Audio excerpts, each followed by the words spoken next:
Economic security programs lifted 39 million people above the poverty line, including 9 million children. That, of course, is a dramatic thing, but it does not absolve us from asking the question of whether we could do better.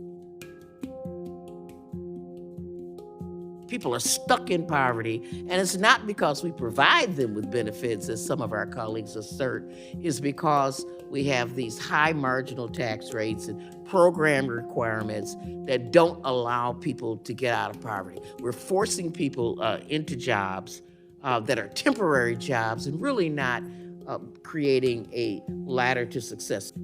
Between the ages of 25 and 60, more than 60% of people will experience at least 1 year in the lowest 20% of the income distribution. Economic insecurity is also concentrated, disproportionately falling on groups that have been disenfranchised politically and economically. Especially important is numerous studies, including those conducted by the BLS and GAO, found that workers of color experience greater challenges to accessing benefits than white workers.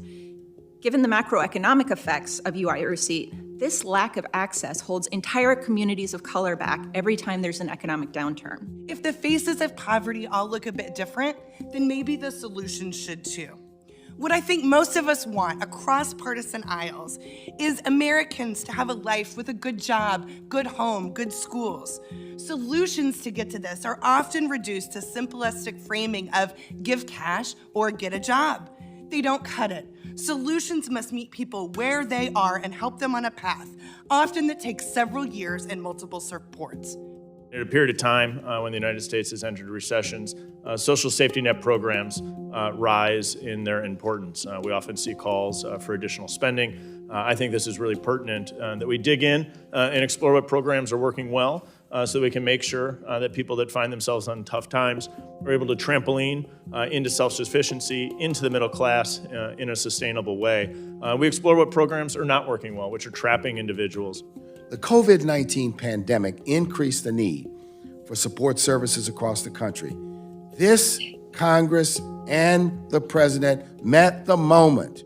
This broad and quick response prevented dire circumstances, including a potential severe depression, mass poverty, hunger, and homelessness to a degree that this nation may not have seen in modern times. I really want to focus on one of the most effective economic security programs that we've seen implemented over the last year, 1 to 2 years, which is the child tax credit. A lot of this is really structured as almost a universal basic income for children. We talk a lot about how much it reduced poverty, and the child tax credit absolutely did. It cut childhood poverty by roughly 30%. And then when it expired in January, nearly 4 million children went back into poverty, with the highest increase being in Black and Latino communities.